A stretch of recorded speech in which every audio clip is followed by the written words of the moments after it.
Cyber crime थाना police team द्वारा digital arrest कर 2,862,000 रुपए की ठगी करने वाले O5 अंतर्राज्यीय साइबर ठग गिरफ्तार।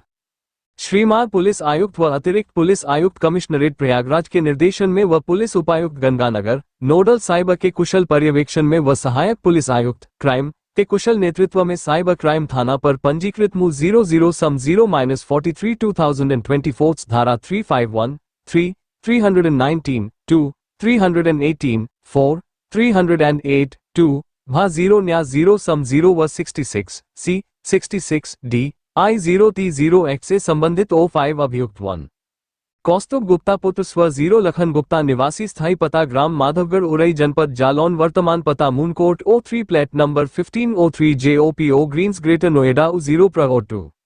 भानु सैनी पुत्र स्व 0 महेश कुमार निवासी स्थायी पता मकान नम 0G160 चच कंपाउंड जनक नगर सहारनपुर U0 वर्तमान पता N23 1400 JOPO अमन सेक्टर 151 ग्रेटर नोएडा U0 3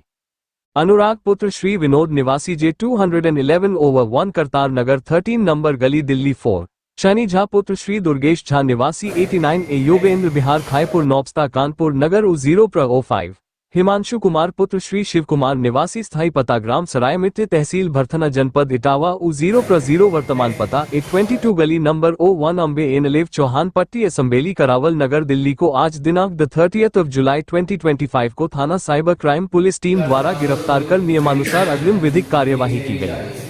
घटना का संक्षिप्त विवरण वादी को फेडेक्स इंटरनेशनल कोरियर द्वारा संपर्क कर सूचित किया जाता है कि उसके नाम की I0D0 से 70 टेररिस्ट अपना काम कर रहे हैं,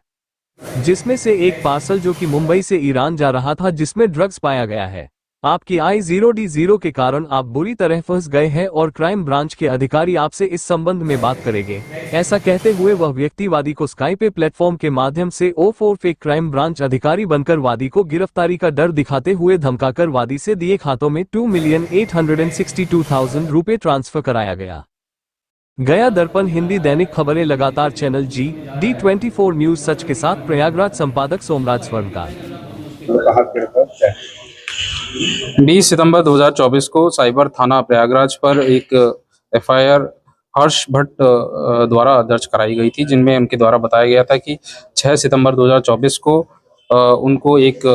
नंबर से कॉल आया है और उसके बाद उस नंबर पे बताया गया कि उनका जो ID है एक कंसाइनमेंट भी मिला है जो कि मुंबई से ईरान जा रहा था, जिसमें ड्रग्स आदि हैं और उसको टेररिस्ट से उसको लिंक है। और इस पे हमारे अपने आप को लॉ एनफोर्समेंट एजेंसी से बताते हुए बताया कि हमारे उच्चाधिकारी आपसे स्काइप के द्वारा इंटरोगेट करेंगे। इस प्रकार से स्काइप के द्वारा फिर इनको 3 दिन तक डिजिटली अरेस्ट करके रखा गया था, जहां पर दबाव डालकर और डरा धमकाकर 28,62,000 रुपए जो इनके अकाउंट से उन्होंने ठग लिए थे। उसी में कार्य करते हुए पूर्व में इसमें अभियुक्तों को जेल भेजा गया था। उसी कड़ी में आगे विवेचनात्मक कार्रवाई में 5 और अभियुक्तों को गिरफ्तार किया गया है, जिनके नाम कौस्तुभ गुप्ता उर्फ कृष्णा, भानु सैनी, अनुराग, शनि, हिमांशु है।